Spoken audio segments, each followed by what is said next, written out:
Hi guys, I'm Austin. I'm a manager on the paid team here at Augurian. Hi, I'm Megan. I'm the analytics manager. So we were trying to install an on-click event for a button click on a client's site, and we attempted to go through the GTM integration, Google Tag Manager, and when we got to that point, Facebook just led us directly into its platform that showed us different ideas for conversions to track on the site.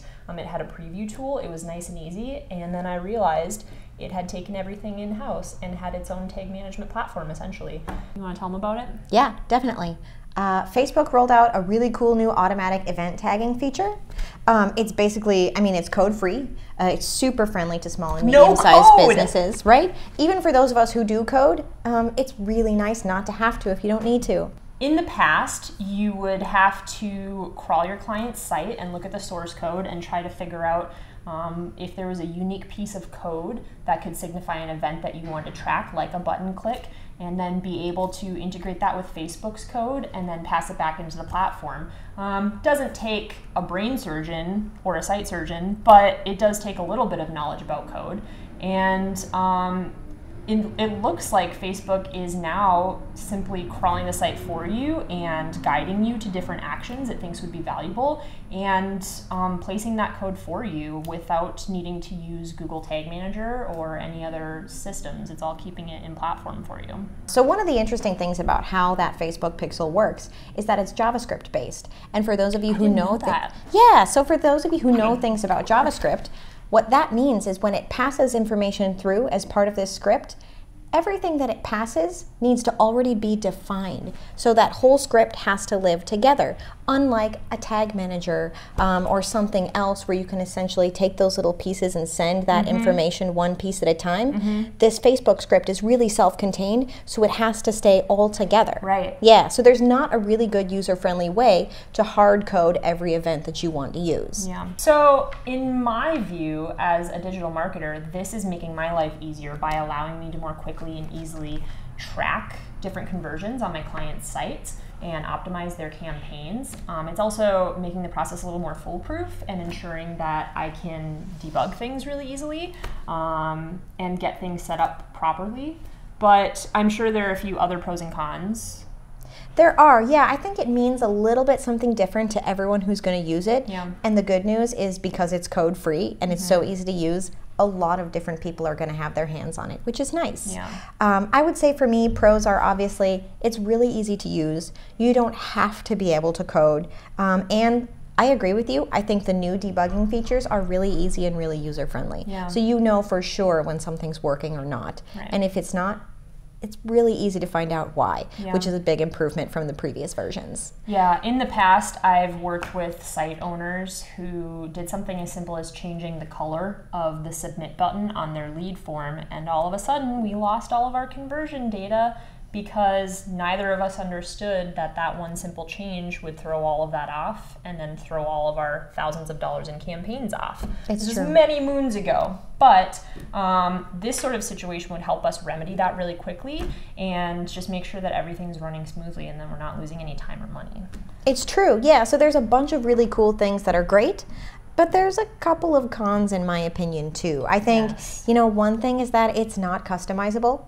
All those events are templated, and that means you can only pull the data through that is templated and is static. So if you are, for example, an e-commerce website, and part of the goal of your Facebook advertising program is that you really want to optimize for, more people who are likely to spend more money on your site. I prefer people who spend less.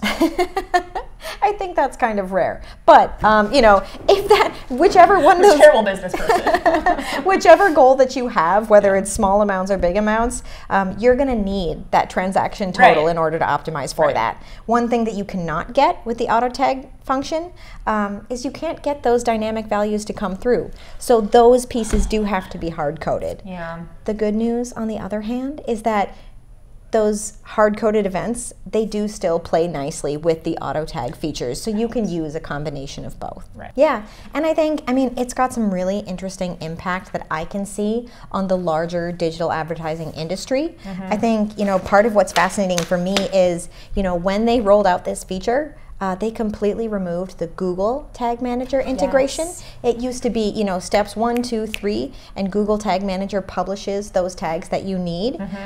They've completely removed that window in favor of their own auto-tagging platform. That Google's mad. Yeah, I'm sure they are, because when you look at that, that to me signifies, they're taking these totally divergent paths now, where really, if one was to succeed and the other was to fail, they're preparing for that eventuality to take place. I also think that as digital marketers, we see these sort of automation tools coming up all of the time, and we usually try to take them with a grain of salt, simply because we know that these platforms always have ulterior motives. It's not that they're just trying to be nice and help the small businesses. It's because they want your money or your data.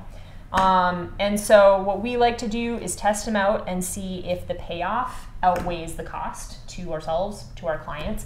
I would say in this situation, the cost is just letting Facebook have a little bit more data, and the payoff is pretty significant in terms of making it easier to do your advertising and do it well.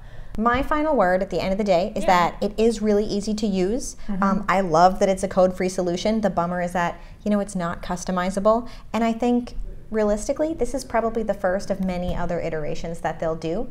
And I'm assuming they'll incorporate a lot of really cool features. Yeah, I have a feeling, a couple years down the road, it'll turn into asking for our social security numbers, having you sign your soul away on a piece of paper. We might already be there and just not know it. But until then, we can continue vetting these tools and using them to improve businesses and our clients' performance, and making our work more efficient. It's really allowing advertisers to free up their time to spend it on strategy and thinking critically, and not worrying about the technical side of installing things like this. So it's so true. Yeah, so we'll keep you posted on the next iterations. Until then, keep your social security number private.